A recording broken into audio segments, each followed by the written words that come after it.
My son left me alone at an airport in a foreign country, without money, without documents, without hope. He wanted to get rid of me once and for all, so he could take my house for himself. But when he opened the door to the house, I was already standing there, smiling. "Oh, you're back? I have a surprise for you." That surprise ruined his whole life.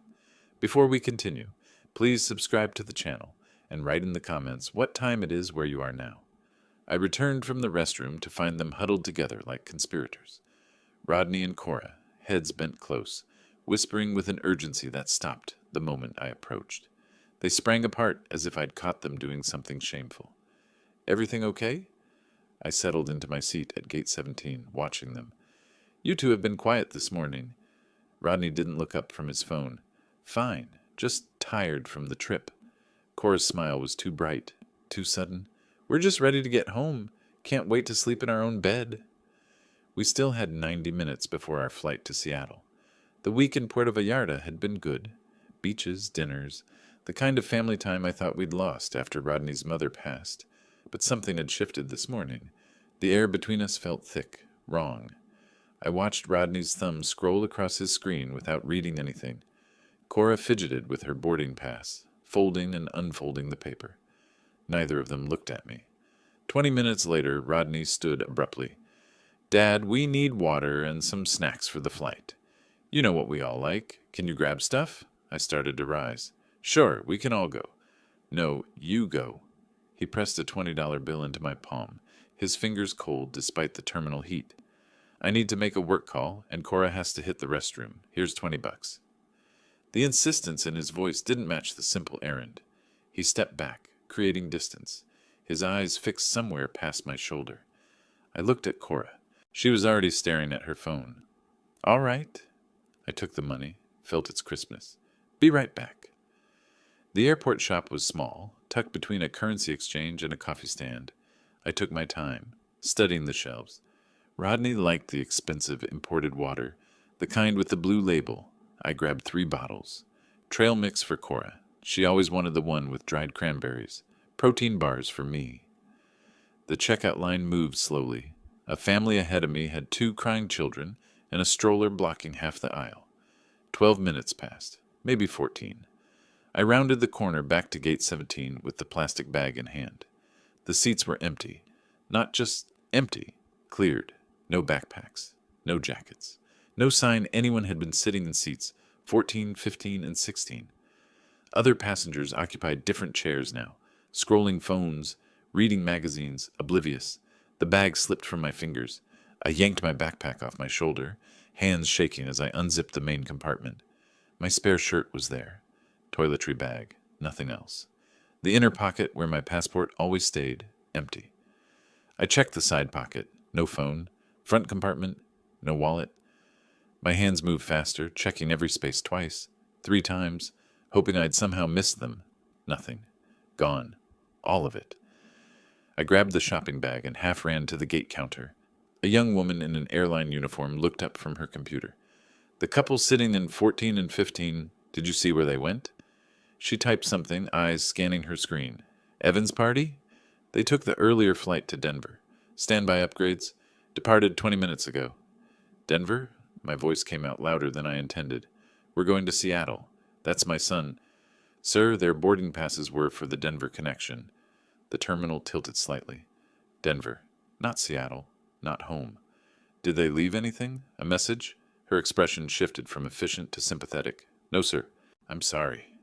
I walked back to the empty seats, sat down heavily, pulled out the $20 bill from my pocket. Still there, still crisp. The only money I had in the world right now. $20. He gave me $20 and took everything. The plastic bag sat on the chair beside me. 3 bottles of water, including the expensive one Rodney preferred. Trail mix, protein bars. I'd spent $12 being thoughtful. $8 remained. I stood, legs unsteady, and made my way to airport security. The officer behind the desk had kind eyes and a tired face. My son took my passport. The words sounded absurd, spoken aloud. My phone, my wallet, everything. He just left me here. "Do you have any identification? Any way to prove who you are?" "I have nothing. $20 and a bag of water bottles." She wrote something on a form, asked questions I answered mechanically. Names, addresses, flight numbers. She gave me a case number, suggested I contact the U.S. Consular Agency downtown. Her sympathy was genuine, but couldn't change the facts. I walked away from her office, forms in hand that meant nothing without identification. The terminal stretched ahead. Shops, restaurants, gates full of travelers with phones and wallets, and futures planned beyond the next hour. I passed a family boarding their flight, parents shepherding children, everyone accounted for, everyone belonging somewhere. My reflection in the massive windows showed a man alone. The backpack hung empty from one shoulder. The plastic bag dangled from my other hand. Behind my reflection, planes took off, rising into cloudless blue sky, their engines roaring promises of destinations and arrivals. One of them carried my son. I stood there, watching them climb and disappear, as something hard and cold settled in my chest, where trust used to live. The terminal sounds faded, announcements, rolling luggage, conversation. All I heard was silence and the question I couldn't answer. Why? I took a breath. Another. The shock lifted slowly, like fog revealing terrain beneath. Stranded, yes. Helpless, no. The businessman in me, dormant these past years since retirement, woke up. First, identification. Second, money. Third, home. I created a mental checklist the way I used to before board meetings. The information desk directed me to the U.S. Consular Agency. I walked there 20 minutes through streets where tourists haggled over silver jewelry and locals sold fruit from carts. The office was small, efficient, American flag on the wall, photos of the president. A woman at the desk looked up as I entered. "Tell me what happened, Mr. Evans. Start from the beginning." Her name was Patricia Henderson. I sat across from her and explained it all. The vacation, the airport, the empty seats. My son left me at the airport, took my passport, my phone, my wallet, everything. She waited, pen poised over a form. My son did this? He's been living in my house rent-free for 2 years. I think he wants to keep it. Something shifted in her expression. Professional distance giving way to something personal. She set down her pen. "We can issue an emergency passport. 3 business days minimum. Requires a police report and payment of $135. I emptied my pockets on her desk. $8. Mexican coins. A breakfast receipt from 3 days ago. The $20 bill. Patricia excused herself, returned 10 minutes later with paperwork and news. Payment deferred until I reached home. Emergency assistance fund would help with immediate needs. I'd pay it back. She could see that, she said. 28 years doing this job taught her to recognize who would and wouldn't. "You're not broken," she said, sliding forms across the desk. "You're angry. Angry people find their way home." Outside the consular office, I sat on a bench, forms in hand. A woman approached, Maria, from the airport information desk. I recognized her face. "You have family to call? Friends?" My son was my family. I have neighbors, but no way to reach them. She nodded slowly. Sometimes the people closest to us are the furthest away. My father, similar story. Different details. Same betrayal. How did it end for him? He survived, built something new. You will too. She drove me to a hostel in her old Honda. $15 per night. Clean. Safe. She refused the $2 I offered for gas. Her father had been abandoned once too, she said. Some betrayals cut deeper than others. The hostel room held 6 bunk beds and the smell of salt air and laundry detergent. I took the bottom bunk in the corner. My roommates, 2 German backpackers, a construction worker from Guadalajara, shared their dinner. Bread, cheese, fruit. The girl lent me her phone. I dialed my home number. It rang. No answer. Tried again an hour later. Again. Still no answer.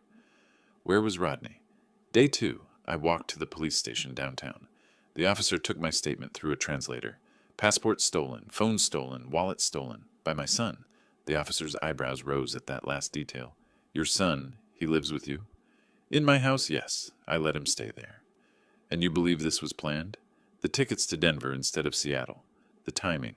The standby upgrade. Yes. This was planned. He typed slowly, printed the report, stamped it, handed it over with a look that said he was sorry, but this wouldn't bring anything back. That night, lying on the hostel bunk, ceiling fan clicking its steady rhythm overhead, The memory surfaced. Last month. Rodney visiting more often than usual. Being helpful, attentive. Then, Dad, we should update your medical directive, just in case something happens. Simple form, just sign here. The document had been on his laptop screen. I signed with the electronic signature pad, trusting him completely. Never saw a printed copy, never questioned it. The realization hit like cold water. That wasn't a medical directive. I sat up, startling the German backpacker in the bunk across from me. What had I signed? Power of attorney? Property transfer? The possibilities churned through my mind, each worse than the last.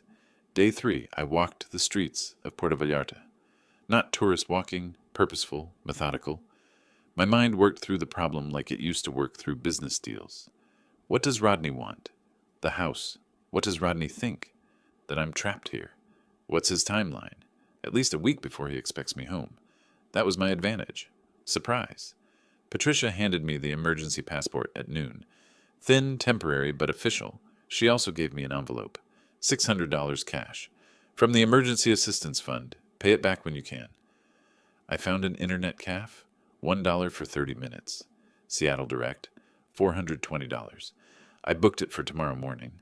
Rodney's flight went through Denver. He'd mentioned meetings there, 2 days, maybe 3. I'd beat him home by at least 3 days. Back at the hostel, I made my own checklist. Document everything. Change the locks. Find that paper I signed. Get a lawyer. Make Rodney explain himself face to face. Not revenge. Justice. There's a difference. The German girl asked if I was all right. I was lying on my bunk, staring at the ceiling, probably looking grim. Maybe he doesn't want to know, she said, meaning Rodney not answering my calls. That's what I'm counting on. He thinks I'm stuck here. He's wrong. The next morning, I boarded the flight to Seattle. Economy, middle seat, between a mother with a sleeping infant and a teenager with headphones. My emergency passport rested in my shirt pocket, $165 in my sock. The plane taxied down the runway. Through the small window, Puerto Vallarta shrank beneath us. Beach, hotels, the airport where everything changed. The wheels left the ground. I didn't look back. My mind was already in Seattle, already at my front door, already planning the expression on my face when Rodney walked in and found his father waiting. The seatbelt sign blinked off. The flight attendant began beverage service. Water, please? Free? Save every dollar. 3 hours and 40 minutes to Seattle. Rodney didn't know I was coming. The wheels hit runway concrete with that jarring thud that says you're home. The plane tilted as we braked, engines roaring in reverse. Through the window I saw Seattle, rain-dark clouds, evergreen hills, the familiar airport buildings, home. But home was different now, not refuge. Battlefield. I waited while other passengers grabbed bags from overhead bins, jostled toward the exit. Patient, methodical. I had time. Rodney didn't know I was coming. The rideshare driver had a Seahawks air freshener hanging from her mirror. Young woman, probably 25. Chatty at first until she sensed I wasn't interested in conversation. She pulled up to the house 47 minutes later. I stared at it from the back seat. Pale blue Craftsman, white trim, the porch I rebuilt 5 years ago, the garden waiting for spring planting, $850,000 of real estate, my life's work, my security. Rodney lived there rent-free and wanted to take it all. I paid the $47 fare, added $3 for tip, calculated generosity, and thanked her. Stood on the sidewalk with my nearly empty backpack, looking at my own house like I was seeing it for the first time. Alton? I turned. Daniel Kowalski emerged from next door, white hair catching the afternoon light, reading glasses pushed up on his forehead. He wore a cardigan despite the mild weather. You're back early. He walked toward me, expression cycling through surprise, confusion, concern. Where's Rodney? Is everything all right? The questions came fast. Daniel had lived next door 12 years. Retired history teacher, observant by profession and nature. He knew when something was wrong. I decided quickly. An observant neighbor was almost as good as a friend. They came back early. Different flight. I had some delays. Different flight? His eyebrows rose. That seems odd for a family vacation. Tell me about what you saw when they were loading the car. We stood on the strip of grass between our driveways. Daniel adjusted his glasses. It was early morning, 3 days before you were due back. Boxes, bags. More than seemed normal for a vacation. I waved, but Rodney didn't wave back. Seemed focused. Intense, maybe. Premeditated, careful, hidden. What time? 6:30, maybe earlier, before most neighbors were awake. I filed this away. Thank you. If Rodney comes by while I'm out, don't tell him you saw me. Daniel studied my face. Understanding dawned slowly. I haven't seen you. You're still in Mexico, far as I know. Exactly. I retrieved the spare key from its hiding place, the fake rock near the rhododendrons my wife planted 20 years ago. My fingers remembered the motion. Unlocked the door. Disarmed the security system. Code unchanged, which meant Rodney expected no interference. Stepped inside. The house smelled stale. Closed up. Unaired. I moved through rooms with increasing speed. Living room. Grandfather clock, missing from the corner where it had stood for 30 years. Dining room. Silver service gone from the china cabinet, leaving gaps like missing teeth. My bedroom. The jewelry box my wife left me, emptied of her rings and bracelets. The study. My Omega watch. Collectible. Worth $2,800. Not in its case. The vintage Leica camera, absent from its shelf. Each missing item was a small theft. Together they formed a pattern. Rodney didn't just abandon me. He robbed me first. My home office occupied the converted sunroom. Desk facing the window, overlooking the garden. On the desk, centered perfectly, lay a manila folder. I opened it. Legal documents. Official seals. Notary stamps. The top page read, Deed of Gift, in bold typeface. I scanned quickly. Property address, mine. Grantor, Alton Evans. Grantee, Rodney Evans. Consideration, love and affection. Date, 4 weeks ago. My signature at the bottom. Witnessed, notarized. My hands didn't shake. They should have. Instead, they were steady, cold. The anger wasn't hot anymore. It was frozen solid, sharp enough to cut. I walked back outside. Daniel was watering his plants, but I could tell he was waiting. Can I borrow your phone? He handed it over without questions. I photographed everything. Every empty space where valuables used to sit. Every gap on shelves. The open watch case. The missing camera. The desk drawer. The deed of gift from every angle. Evidence. I learned in business. Document everything, assume nothing, trust nobody. Daniel stood on his porch while I worked. When I returned his phone, he asked, Alton, if you need anything, if there's trouble, but I'm handling it. Inside again, I picked up the landline. Still worked. Called my bank. This is Alton Evans, account ending in 7743. I need to verify there's been no unusual activity. Security questions. Mother's maiden name. First car. Street I grew up on. The representative checked. Everything looks normal, sir.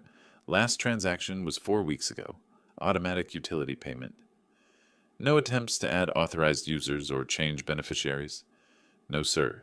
Your account settings are unchanged. One small relief. Rodney took objects. Took the house on paper, but hadn't drained the money. Maybe couldn't. Maybe didn't have time. Maybe planned to do it later. Another small advantage. I still had resources. I sat at my desk, the deed of gift in front of me, and remembered. 1 month ago. Tuesday.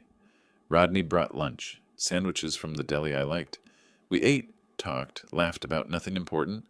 Then, Dad, I updated some documents for you. Medical power of attorney, living will, that stuff. You should review and sign, just to be current. His laptop was already open. Document on screen. Signature pad connected. I signed electronically. Trusting. Never saw a printed copy. Never questioned what it actually said. That Tuesday. That sandwich. That signature. That's when I lost everything. I stood alone in my living room as darkness gathered outside. Spoke to the empty house. You thought I'd be stranded. You thought I'd be gone long enough for you to establish possession. My reflection stared back from the darkened window. You thought wrong. Morning light came through the east kitchen window, cutting across the table where I sat with instant coffee in a chipped mug. The list I'd made the night before lay in front of me. Items crossed off, new ones added, priorities circled twice. Top of the list, lawyer. I'd spent the previous evening on Daniel's borrowed laptop. Searching. 3 real estate attorneys downtown, all experienced in property disputes. Margaret Chen's name appeared most often in successful case outcomes. At 8 o'clock exactly, I dialed her office. A receptionist answered, professional and practiced. I asked for a consultation, said it was urgent. She began offering dates next week. My son stole my house. I have the document. I need help today. Silence on the line. Then, hold please. 30 seconds passed. A different voice came on. This is Margaret Chen. Tell me what happened. I gave her the condensed version, hitting key facts. She asked 3 questions. Is the document notarized? Yes. Is your signature genuine? Yes. Did you know what you were signing? No. Come in at 11. Bring the document and any identification you have. I prepared for the meeting like a business presentation. Gathered everything, the deed of gift, emergency passport, bank statements, photos of stolen items, Daniel's written statement about seeing Rodney load cargo, organized chronologically in a manila folder, dressed carefully, pressed shirt, slacks, jacket. Appearance mattered. People judge credibility by presentation. Her office was downtown, 20th floor, corner view of Puget Sound. Margaret Chen was smaller than I expected, maybe 5'3", precise in movement and speech. Gray-streaked black hair pulled back severely. The office smelled like paper and printer toner. Law books lined 2 walls. She gestured to a chair across from her desk. Worn leather, shaped by countless clients with countless problems. I sat, placed the deed of gift on her desk like evidence at trial. She put on reading glasses, began examining it. Expression didn't change, but her pen moved faster, making notes. 5 minutes later, she looked up. This is a properly executed deed of gift. The notary seal is legitimate. The language is standard. Your signature appears genuine, is it? I nodded. Then legally, as of the date on this document, your son owns your house. The words hit like physical blows. However, and that word carried weight, if you can prove you were deceived about the document's nature, we can argue fraud. She swiveled her computer monitor toward me. The deed of gift filled the screen, enlarged. Walk me through the signing. What exactly did your son tell you? He said it was updating my medical directives. Power of attorney if I became incapacitated. Made sense. I'm 63. Did you read the document before signing? It was on his laptop screen, small text. He scrolled through it quickly, said it was standard language. And you never received a signed copy? Never. I assumed it was filed with his records. For emergencies? Her pen flew across the notepad. That's our angle. Misrepresentation of document contents. Concealment of true nature. She made copies of everything, returned originals, scanned the deed, enlarged the notary section. This was done carefully, professional, premeditated. She pointed at details on the screen. The notary's name is visible here. I'll need to interview them. She typed notes rapidly. This will cost money, retainer, court fees, possibly expert witnesses. Are you prepared for that? I sold a business 3 years ago. I have resources. This is worth every dollar. What will this cost? Realistic numbers. Retainer today, $5,000. If it goes to full trial, $20,000 to $40,000 more. Maybe higher if he fights hard. I didn't hesitate. I'll write the check. What are our odds? If we can prove deception, 60-40 in your favor. Maybe better with the airport abandonment adding context. But fraud is hard to prove. I'm not walking away from my house. I didn't think you were. That's why I cleared my schedule. The police station came next. East Precinct, afternoon. Fluorescent lights, scuffed linoleum, metal chairs. I filed formal complaint. Theft of property from airport. Stolen passport, wallet, phone. Stolen items from home. The officer taking the report was young, probably late 20s. She typed slowly. The suspect is your son? Yes. And he lives with you? In my house, yes. The house he's trying to steal. She looked up at that. This is a civil matter, sir. We can take the report about stolen items, but property disputes go through courts. I kept my voice level. The theft happened in Mexico, international. The stolen items have serial numbers. That's criminal. She typed faster, asked for serial numbers. I provided them. Watch and camera, documented for insurance. She asked about the silver service value. I estimated conservatively. $3,500. 90 minutes later, she handed me a case number. "Someone will follow up," she said, tone suggesting I shouldn't hold my breath. Back at Margaret's office, I watched her work, typing rapidly, printing, signing, gathering documents. "Motion to invalidate deed of gift based on fraud and undue influence," the header read. "I'm requesting expedited hearing given the living situation dispute." She collated pages, stapled them. "Your son will be served with these papers. He'll know you're back. He'll know you're fighting. Good. I want him to know." The locksmith arrived at 5. Company van, toolbox, professional demeanor, middle-aged man named Frank.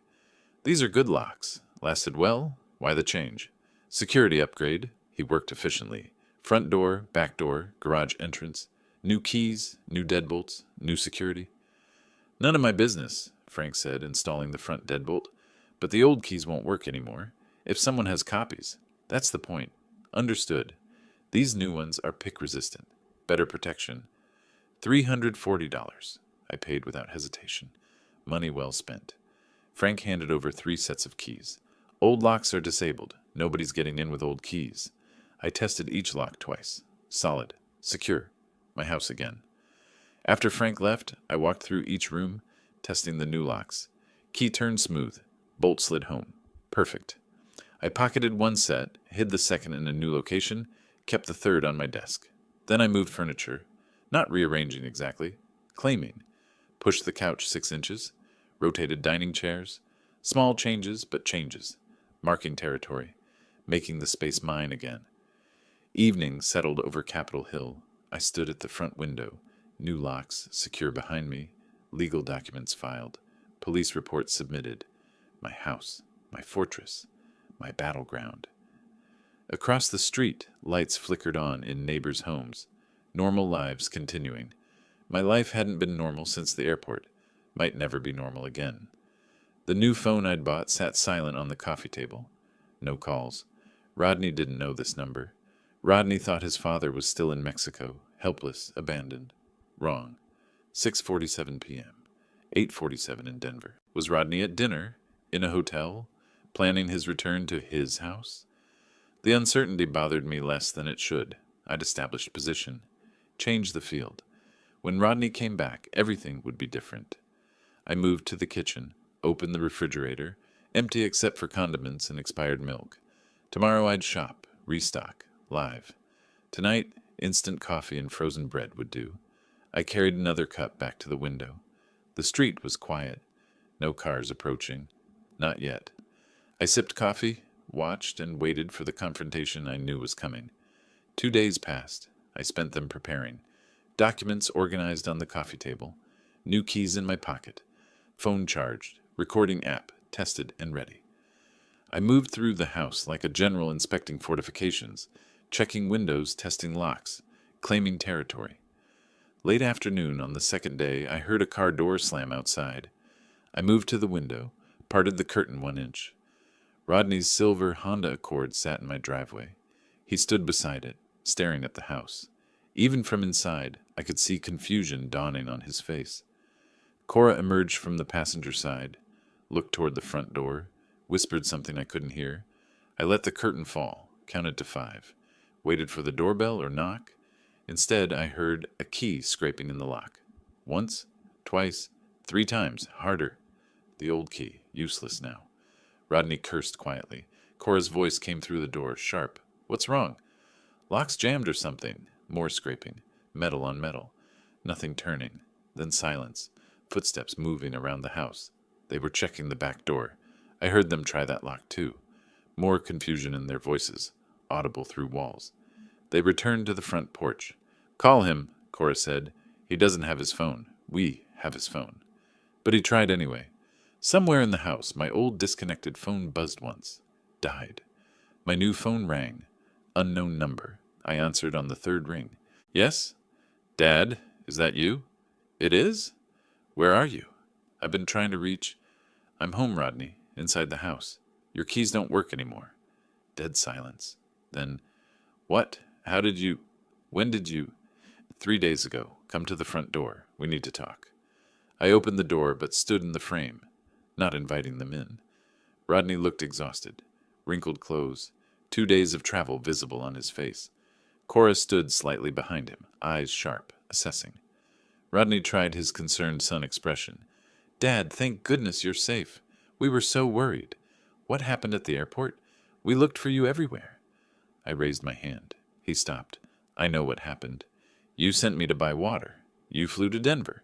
You took my passport, my phone, my wallet, my money. You abandoned me in Mexico with nothing."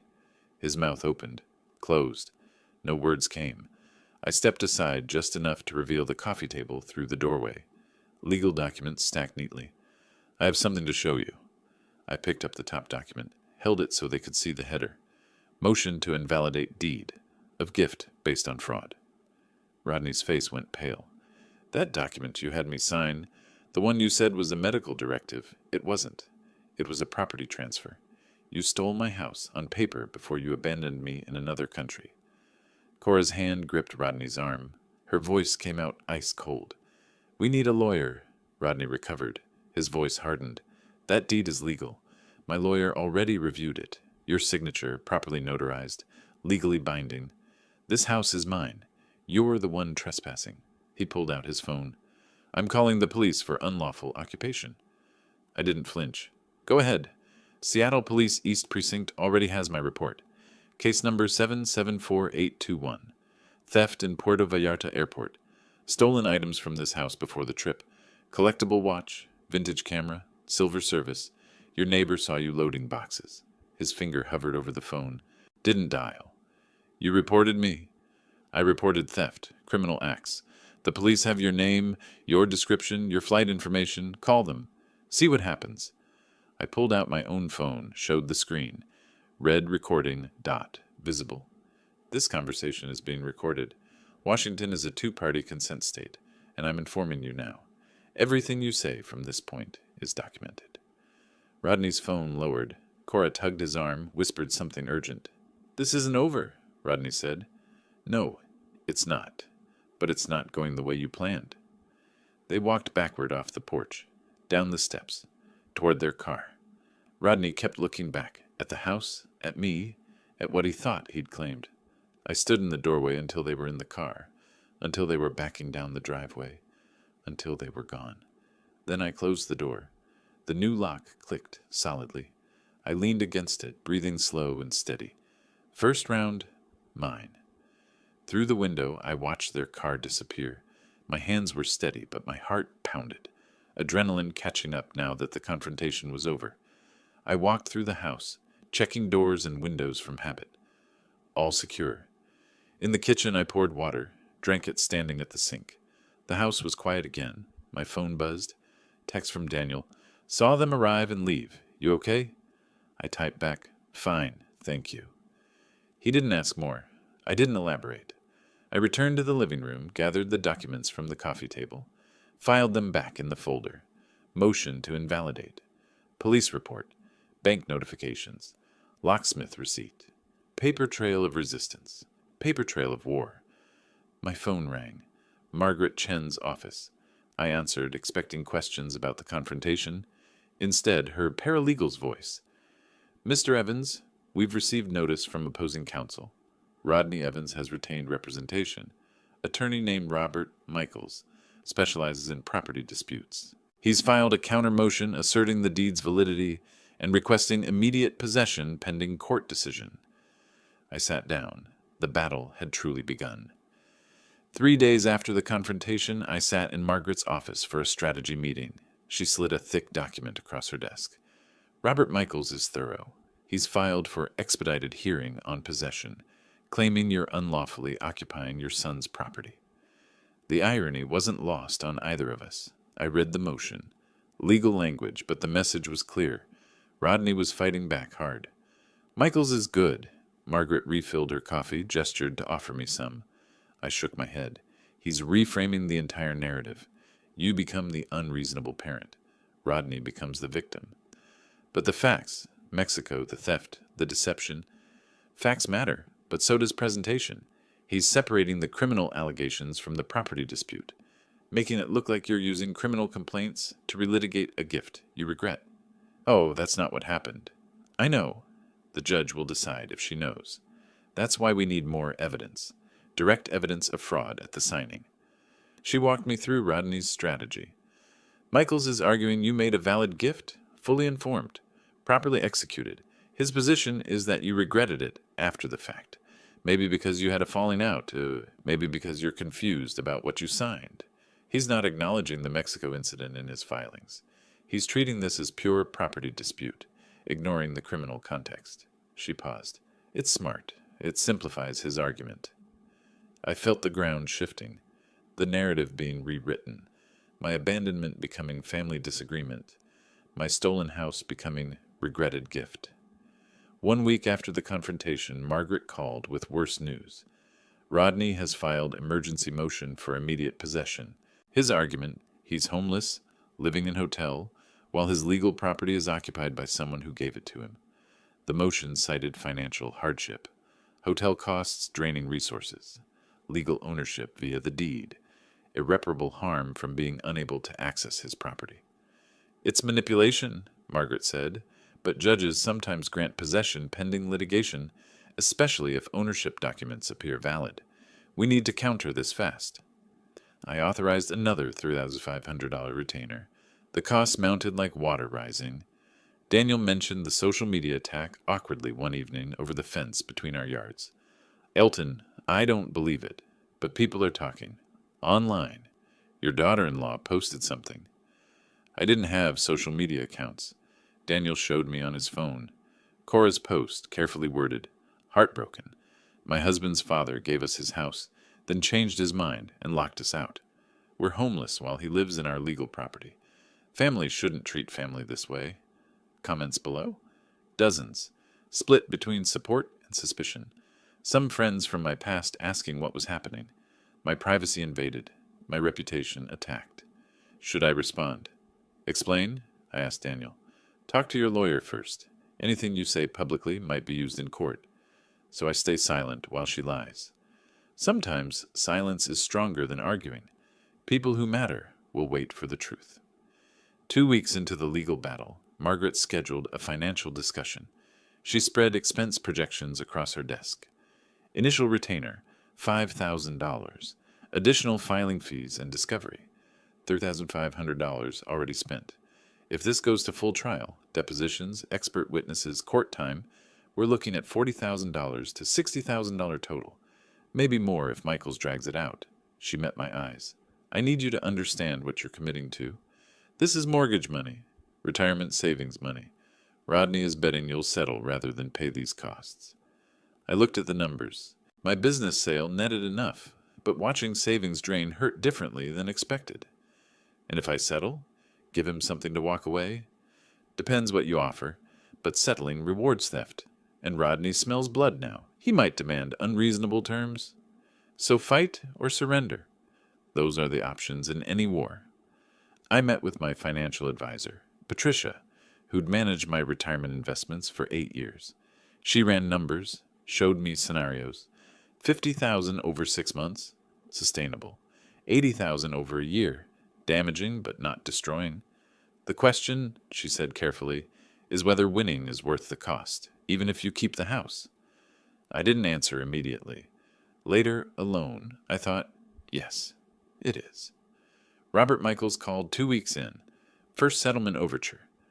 Mr. Evans, I'm calling to see if we can resolve this without lengthy litigation. My client is willing to lease the property back to you at reasonable rate until you find alternative housing. The property is mine. I'm not leasing my own house. The deed says otherwise. I'm trying to find middle ground here. The deed is fraudulent. There is no middle ground between ownership and theft. His tone cooled. Then we'll see you in court. I began documenting everything obsessively. Daily log of events. Timeline of interactions. Financial records showing house payments and ownership history. Photographs of missing items. I converted the guest bedroom into a war room. Documents organized in labeled folders. Timeline posted on wall. Legal filings filed chronologically. If this was battle, I'd fight with information. 2 weeks into this phase, I sat in my living room, surrounded by legal documents. Bank statements showing depleted retainer.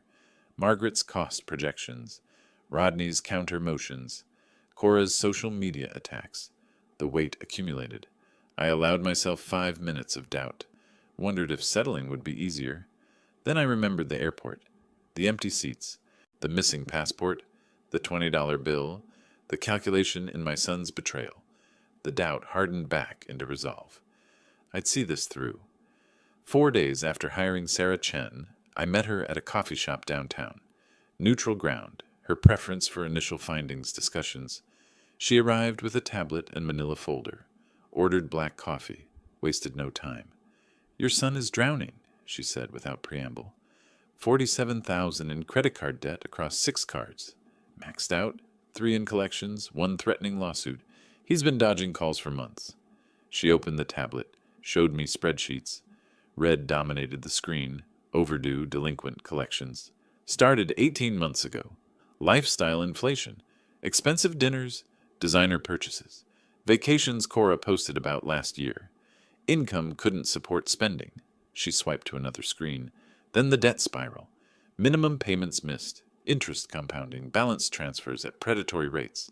6 months ago, one creditor filed intent to sue. That's probably when he started planning this. She looked at me directly. The house wasn't greed. It was desperation. So he took my house to pay his debts. Tried to. The vacation timing, leaving you stranded. That was about establishing possession before you could interfere. But I came back early. Best decision you made. Another week and he'd have changed locks. Moved in, claimed adverse possession while you were stuck in Mexico.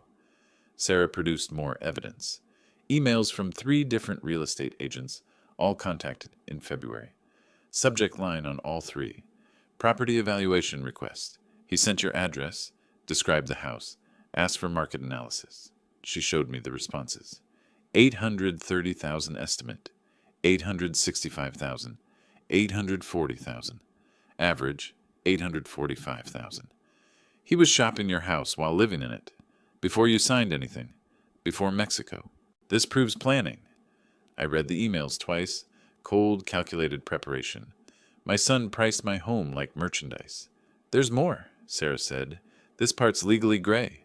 Data broker, internet search records, technically purchasable, but courts might question it. She showed me anyway. Search queries from Rodney's IP address, timestamped January and February. How to convince parent to transfer property. Deed of gift versus quitclaim deed. Can property transfer be reversed? What happens if someone abandons elderly person abroad? That last one, dated February 18th, made my stomach turn. Rodney was researching abandonment 6 weeks before doing it. 2 days before the preliminary hearing, Margaret reviewed all new evidence in her conference room. The financial desperation establishes motive. The realtor contacts establish premeditation. The search history, she paused. That's powerful, but potentially inadmissible, depending on how it was obtained. We'll include it in our brief, but be prepared for Michaels to challenge. She organized documents into presentation order. You'll testify about the signing, describe exactly what Rodney told you, how the document was presented, that you never saw printed copy. Then we hit them with the planning evidence. Margaret drilled me on testimony. Mock cross-examination, her paralegal playing Michaels. Mr. Evans, you signed this document, correct? Yes, but... No buts. Yes or no. Margaret stopped us. He'll try to reduce you to yes, no answers. Resist that. Judge Morrison allows witnesses to explain. Use that. We practiced for 2 hours. My answers got sharper, clearer, less defensive. The hearing arrived. King County Courthouse, Department 15, late April morning. Judge Patricia Morrison presiding, mid-50s, reputation for no-nonsense efficiency. I sat at plaintiff table beside Margaret. Across the aisle, Rodney, Cora, and Michaels. First-time father and son in same room since the porch confrontation. Rodney didn't meet my eyes. Margaret presented opening arguments. Fraudulent transfer through misrepresentation, elder exploitation, criminal abandonment context, Michaels countered. Valid gift, proper execution, plaintiff's remorse dressed as fraud claims. Judge Morrison listened without expression. Mr. Evans, you'll testify first. I took the witness stand, hand on Bible. Do you swear to tell the truth, the whole truth, nothing but the truth? I do. Margaret guided me through chronology, my relationship with Rodney, allowing them to live rent-free. The February document signing. What did your son tell you about the document? He said it was an update to my medical power of attorney. Standard language about healthcare decisions if I became incapacitated. He said I should sign it to be current. Did you read the document thoroughly? He displayed it on his laptop screen. Small text. He scrolled quickly, said it was standard boilerplate. I trusted him. He's my son. Michaels cross-examined aggressively. But you did sign it, Mr. Evans? Yes. You're educated, ran a business for decades? Yes. Capable of reading legal documents? Yes. Yet you claim you didn't understand what you signed. I didn't flinch. I understood it was presented as a medical directive. I didn't know it was actually a property transfer until I found the recorded deed weeks later. Michaels pivoted. Isn't it true you had a disagreement with your son after this trip? There was no disagreement. There was abandonment and theft. Judge Morrison. Answer the question as asked, Mr. Evans. Margaret presented the investigation evidence. Financial records showing Rodney's debt. Emails to realtors. Timeline of planning. Michaels objected repeatedly. Relevance? My client's financial situation doesn't invalidate a legal property transfer. Margaret argued. Establishes motive for fraud, Your Honor. Shows this wasn't a gift, but a scheme born of financial desperation. Judge Morrison reviewed documents, made notes. I'm ordering expert examination of the signing circumstances. Independent notary expert to evaluate whether proper protocols were followed. Both parties will make experts available. Hearing continued for 6 weeks pending expert report. I drove home from the courthouse thinking about Rodney's face during testimony. Pale, rigid, eyes fixed on the defense table. His son didn't testify. Michaels advised against it, probably. Smart lawyering. Why put someone on the stand who might crack? Daniel called as I pulled into my driveway. How did it go? Ongoing. Judge ordered more investigation. That's good, though, right? She's taking it seriously. Yes, but seriously doesn't mean quickly. Inside, I found Margaret's message on voicemail. Call me when you can. Development in the case. Not urgent, but interesting. Her tone suggested something worth discussing. I dialed her back. Time to learn what comes next in this endless battle. 2 days after the preliminary hearing, Margaret's development became clear. Michaels filed motion for psychological evaluation.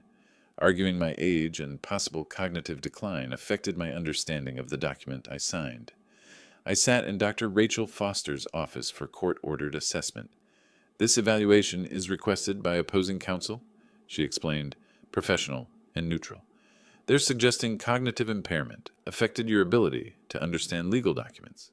I'll assess memory, comprehension, decision-making capacity. The results go to both attorneys and the court.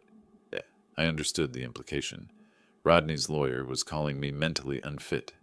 Let's begin with some memory exercises. 2 hours of testing.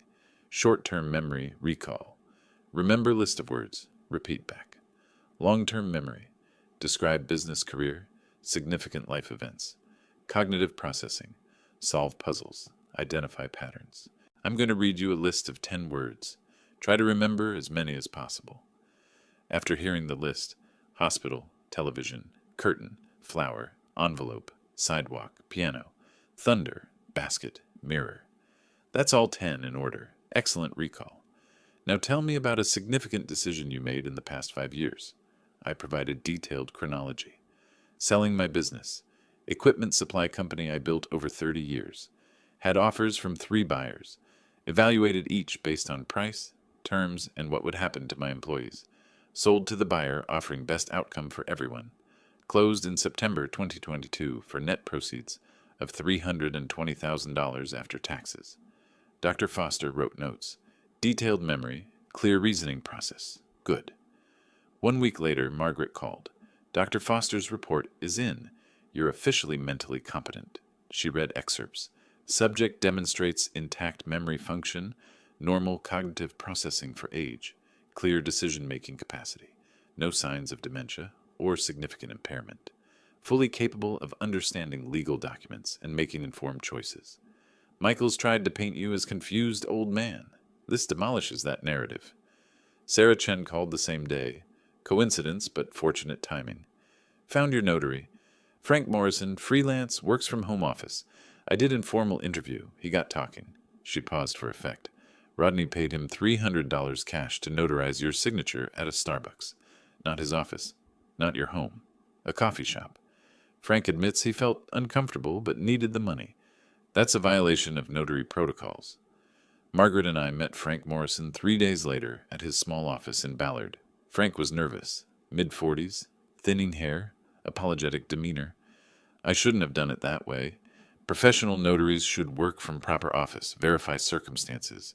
But Rodney said his father was too ill to come to my office, had mobility issues, could I meet them at a convenient location, paid cash up front. I needed the work. He shifted uncomfortably. When I got there, you seemed perfectly healthy. Walked in fine, ordered your own coffee. I wondered about the story, but Rodney rushed everything. My dad has appointment after this. We're short on time. I notarized quickly. Felt wrong. Margaret prepared his statement with legal precision. I, Frank Morrison, licensed notary public in Washington State, hereby attest that. The statement detailed the Starbucks meeting, the cash payment, Rodney's rushed insistence, the procedural irregularities. You understand this likely ends your notary business? Margaret asked. Frank nodded. I understand. But what I did was wrong. I should have refused. One evening, Daniel knocked on my door. Cora called me, asked me to pass message to you. She says you won't answer Rodney's calls. I hadn't. Blocked Rodney's number after the confrontation. What message? Daniel looked uncomfortable. She's offering to settle.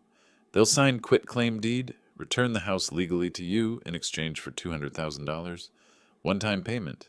They walk away. Case ends. $200,000, quarter of the house's value. She said to think about it. Consider the legal costs you're facing. This ends it now. My answer was immediate. No. Tell her no. I discussed it with Margaret the next morning. She was unsurprised. They're seeing the evidence accumulate. Psychological report, notary statement, financial desperation, premeditation proof. Cora's smart enough to know they're losing. $200,000 is her exit strategy. She met my eyes. But if we win fully, you get your house free and clear. If you settle, you pay them a fortune for stealing from you. We're not settling. I'm not paying ransom for my own property. Sarah delivered her final investigation report. Comprehensive document summarizing everything. Cost $2,000, but worth every cent. Margaret filed it as supplemental evidence. This is devastating to their case. 3 weeks passed in tense preparation. Margaret filed all new evidence with court. Michaels filed counter-arguments. The legal battle became paper war. I was into the case for $17,000 now. 4 days before the scheduled hearing, Margaret called with urgency I hadn't heard before. Judge Morrison moved our hearing up. 2 days from now. She's reviewed all evidence and wants oral arguments immediately. Is that good or bad? Unknown. But judges don't expedite cases they plan to dismiss. She's seen something that demands quick resolution. A pause. Be ready. This might end soon. One way or another. Judge Morrison entered. The bailiff called. All rise. Everyone stood. She sat. Everyone sat. Choreography of justice. Margaret leaned close. Remember, whatever happens in the next few hours determines everything. I nodded. Didn't need the reminder. Morrison reviewed her notes, looked up. I've examined all submitted evidence. This hearing will address the motion to invalidate the deed of gift based on fraud. Mr. Michaels, you may begin. Michaels stood, adjusted his tie, addressed Morrison directly. Your Honor, this case is simple. Adult son, aging father, legitimate estate planning conversation. The father signed a deed of gift, his signature verified genuine, properly notarized. Now, months later, after a family disagreement, he claims fraud. He gestured dismissively toward Margaret's evidence stack. Financial difficulties don't prove fraud. Pre-planning doesn't prove fraud.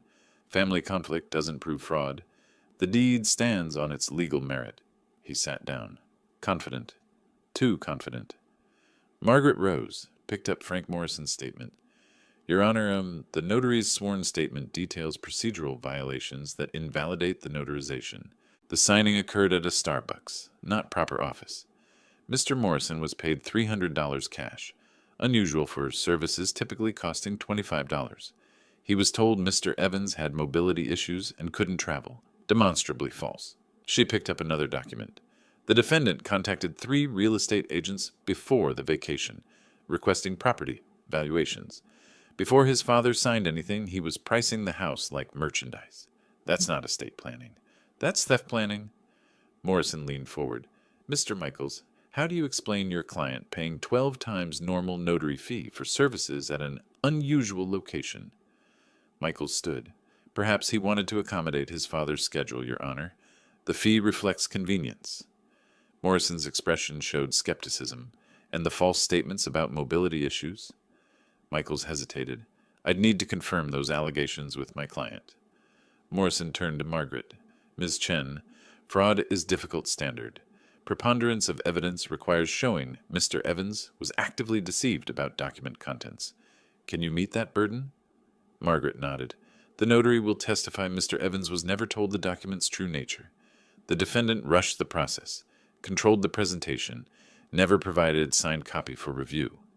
Michaels called Rodney to the stand. Risky move, but necessary to counter my narrative. Under direct examination, Rodney maintained his story. I showed my father the document, explained it was transferring the house. He understood. He wanted me to have security. Margaret's cross-examination was surgical. You told the notary your father had mobility issues? I said he preferred not to travel that day. Did he have mobility issues? Not exactly, but yes or no? No. You paid $300 cash for notarization? I wanted to ensure quality service. Did you tell your father the document was a medical power of attorney? Rodney paused too long. I may have mentioned medical planning in the conversation. May have, or did? It was part of broader discussion. You're not answering the question, Mr. Evans. I watched my son's face, saw the tells, hand touching nose when he hedged, eyes darting to Michaels when asked direct questions, voice rising defensively. He was lying under oath, badly. Morrison called brief recess. Margaret received a phone call, requested permission to approach bench, spoke quietly with Morrison and Michaels, returned to me. Police executed search warrant on storage unit rented in Rodney's name. Found your watch, camera, silver service. Everything you reported stolen. Validation and anger simultaneously. Physical proof. Criminal evidence. When court reconvened, Morrison addressed both parties. I've been informed that items allegedly stolen from plaintiff's home have been recovered from defendant's storage unit. This adds criminal dimension to civil case. Prosecution will receive full referral. Rodney's face went pale. Cora grabbed his arm, whispered urgently. Michaels requested sidebar, argued briefly at bench. Morrison shook her head, gestured them back. Michaels returned, looking defeated, whispered to Rodney, who slumped in his chair. I knew that posture. The collapse of someone whose last hope just evaporated. Morrison delivered her ruling without dramatic pause. Based on evidence presented, this court finds by preponderance of evidence that the deed of gift was procured through fraudulent misrepresentation. The notarization violated standard protocols. The defendant's testimony contained material inconsistencies. She paused. The pattern of premeditation, combined with subsequent abandonment in Mexico and theft of property, establishes intentional scheme rather than legitimate gift. The deed is hereby declared null and void. Title remains with plaintiff Alton Evans. All stolen property must be returned within 48 hours. I'm referring criminal matters to the King County Prosecutor's Office for potential charges. The gavel fell. Case decided. I drove home in afternoon sun. The house was mine again, legally, officially, permanently. Pulled into the driveway, sat in the car for a moment. Same house I returned to weeks ago after Mexico. But different now. Vindicated. Protected. Mine. Got out, walked to the front door, inserted my key. The new key Rodney couldn't use. Turned it, stepped inside. The house smelled like home. Not triumph, just home. Through the window, I saw Daniel's porch light on. Walked over, knocked. Daniel opened, saw my face, understood immediately. You won. I won. We sat on his porch, drinking whiskey Daniel saves for special occasions. Talked about baseball, about his garden plans, about the neighborhood. Normal conversation. After months of abnormal, normal felt extraordinary. I walked home under streetlights, entered my house. locked my door with my key, stood in the quiet living room. Tomorrow, the aftermath. Tonight, just peace. 2 days after the ruling, I drove to Seattle Police Evidence Facility to collect my stolen items. Sterile government building, fluorescent lights, bureaucratic forms. An officer brought out a plastic bin labeled with my case number.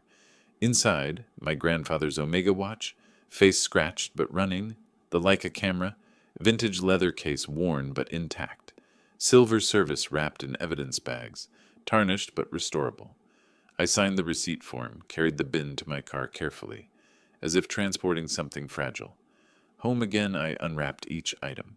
The watch first, wound it, listened to mechanical tick resume, set correct time, placed it in its case on my dresser where it always lived. The camera next. Check mechanism, shutter still worked. Returned it to shelf in study. Silver service required polishing. I spent an evening with silver cleaner and soft cloth, removing tarnish, restoring shine. Methodical work, meditative. Each piece cleaned was a piece of my life restored. Margaret called with news. Morrison issued judgment order. Rodney and Cora are jointly liable for $15,000. Reimbursement of your court costs, compensation for emotional distress, and damages for property theft. Can they pay? Her laugh was humorless. They can't pay their current debts. This judgment goes to the back of a very long line, but it's on their record. Permanent mark. I didn't need the money. I wanted the accountability. 2 weeks later, the prosecutor's office called. Assistant prosecutor named James Riley. Sounded young and overworked. Mr. Evans, we're offering your son a plea agreement. Plead guilty to theft and attempted fraud. Receive 2 years probation, restitution to you, and community service. No jail time given his lack of prior record, but conviction on his record permanently. I don't want revenge. I want accountability. If probation accomplishes that, accept the plea. Riley sounded relieved. Thank you. Some victims push for maximum punishment. This is proportional. Proportional. The word felt right. I met with Estate Attorney Richard Taft in Bellevue. You want to ensure your son can never inherit this property. I nodded. Never. Not if I die tomorrow. Not if I die in 30 years. Richard drafted new will on his computer. Clear language. I explicitly disinherit my son, Rodney Evans, from any claim to my estate. Upon my death, my house shall transfer to the Seattle Housing Foundation to be used for low-income elderly housing. I signed, feeling strange peace. My son tried to take everything, now gets nothing. Not as punishment, as protection. Margaret delivered final bill in person. Professional courtesy. One last meeting to close the case. $19,500 total. I absorbed some research costs and reduced my hourly rate for the final month. I wrote the check without hesitation. You saved my house, and probably my sanity. Worth every penny. She smiled slightly. Most clients complain about legal fees. Most clients don't have sons who try to steal their homes. Early August. Warm Seattle evening. I sat on my front porch with iced tea, reading newspaper. Down the street, a moving truck backed into the apartment complex. Curiosity pulled me to watch. Saw furniture being loaded, cheap pieces, some I recognized from Rodney's room years ago. Then saw them. Rodney carrying boxes. Cora directing movers with sharp gestures. Eviction. Couldn't afford rent anymore. I stayed on my porch, partially hidden by rose bushes. Watched my son's life collapse into cardboard boxes and a rental truck. Rodney looked thinner, older, defeated. Loaded boxes mechanically. No energy. Cora got in the truck passenger seat. Didn't help. Rodney climbed into driver's seat. Truck pulled away. Gone. I sat in silence, processing what I witnessed. I won. Justice happened. My son was destroyed. None of it felt good. It just felt done. Later, Daniel came over. Saw the moving truck. That was them, wasn't it? Yeah. Evicted for non-payment. How do you feel about that? Empty. Not happy, not sad. Just empty. You won. That's supposed to feel good. Winning meant my son lost everything. That's not victory. That's survival. Sometimes survival is the only victory available. September approached. Summer faded toward fall. My house stood solid on its Capitol Hill foundation. My house, legally and emotionally. The garden needed attention. I spent a Saturday weeding, planting fall bulbs, preparing for next season. Daniel helped. Two men working in companionable silence. We drank beer afterward on my porch, watching the street. You ever think about selling, moving somewhere easier? I considered. This house almost got stolen from me. Now that I've fought to keep it, I'm not leaving. Fair enough. We sat watching evening arrive. My phone rang. Unknown number. I ignored it. Could be anything. Probably nothing important. My life had returned to peaceful unimportance. Normal problems? Lawn maintenance, grocery shopping, upcoming dentist appointment. No lawyers, no courts, no betrayals. Just life. The ordinary, precious life I defended. The phone stopped ringing. The street stayed quiet. The house stood. I remained on my porch, in my home, surrounded by the simple victory of having survived someone else's greed. Justice isn't always satisfying, but it's always necessary. I learned that these past months. Learned it at great cost, financially, emotionally, familially. Was it worth it? I looked at my house, the pale blue paint, the white trim, the porch I rebuilt, the garden I tend, my house, my life, my terms. Yes, it was worth it. Every dollar, every stress, every painful moment. Because some things can't be priced, some things have to be defended, and some victories, even when they hurt, are still victories worth winning. If you like this story, please like this video, subscribe to the channel, and share your impressions of this story in the comments. To listen to the next story, click on the box on the left. Thank you for watching.